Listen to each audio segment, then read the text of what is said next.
Hello. ఏమిటి అవుతారు? అద్దె అవతారం. ఆయన వెళ్ళిపోయాడు గానీ మీరు దిగండి. మీకు రోజు శ్రమిస్తున్నాను, చాలా సారీ అండి. పర్వాలేదులేండి. ఉప్మా అండి. మీకెందుకండి శ్రమ?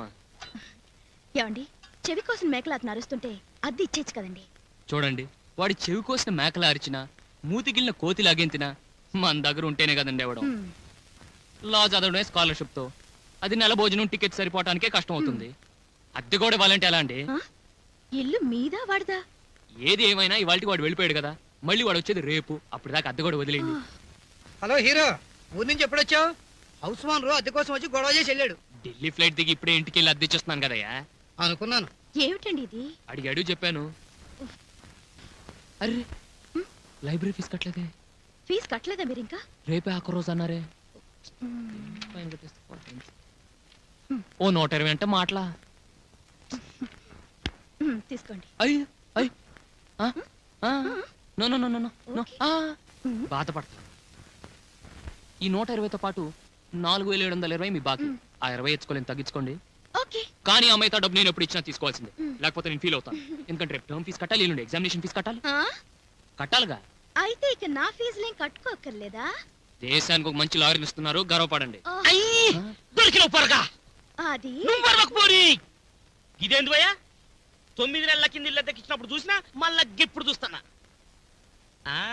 జరంతా ఒళ్ళు చేసినావు. ఉప్మా ఉప్మా ఏ పెట్టినోడు కిరాయి ఏమి ఇస్తావయ్యా? ఇయ్యమనడానికి రాలే, జర యా తిప్పిద్దామని వచ్చినా. ఇగో రేపు పొద్దుగల 9 గంటల దాకా కిరాయి ఇవ్వకపోతే నువ్వు చేయబట్టే ఆత్మహత్య చేసుకుంటున్నానని సీటు మీద రాసి జేబులో పెట్టుకొని రైలు కింద పడి చచ్చిపోతా. లాడెక్కడిస్తాడు? నువ్వు చచ్చిపోయే ముందు ఆ నెక్కలు బొక్కలన్నీ వివరంగా చెప్పి చచ్చిపో. లేకపోతే ఆ తర్వాత నాకోలేక పీకోలేక వల్ల ఆడిపోతాను. ఏట్లా అసలు కారు కుదిరి కాయకల నువ్వు రాయేష్. చూడండి, జీవితాన్ని పద్ధతిగా నెక్కుకు రావాలి గాని డిసిప్లిన్ లేకుండా ఆటలాడడం నాకు నచ్చదు. ఇంకోడు ఊరుకోడు. రేపు 9 గంటలకల్లా ఎలా కడతారు? ఏముంది మళ్ళీ వాడు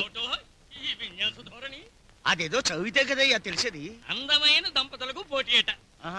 హోటల్ స్వర్గం ప్రొపరేటర్ మ్యారేజ్ డే సందర్భంగా ఉత్తమ దంపతులుగా ఎన్నికైన వారికి 5000 బహుమతట. ఈడు జోడు వాడి వేడి ఉన్న దంపతులు పోటీలో నెగ్గి బహుమతి పొందవచ్చునట్టయ్యా.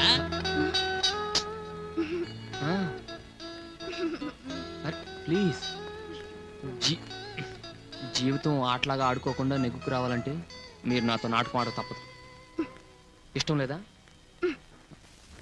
ఏ చీర కట్టుకోమంటారు? చీర కట్టు. హలో. హాయ్. ఏ నువ్వు చదువేదాకా నో ఫోన్స్ అన్నారుగా? అన్నది నేను కాదుగా. అదేంటి? వాళ్ళేదో రూల్స్ పెట్టారని నువ్వు నన్ను చూడకుండా ఉండగలవా? నా వల్ల కాదు. నా వల్ల కాదు. సంవత్సరం వరకు నిజంగా నిన్ను చూడలేనేమోనని నా మనసు ఎలా అయిపోయిందో తెలుసా? సంవత్సరమా? నిన్న గొడవైన దగ్గర నుంచి నీ మీద ప్రేమ ఇంకా పెరిగిపోయింది. అర్జెంటుగా పెళ్లి కూడా చేసుకోవాలనిపిస్తుంది.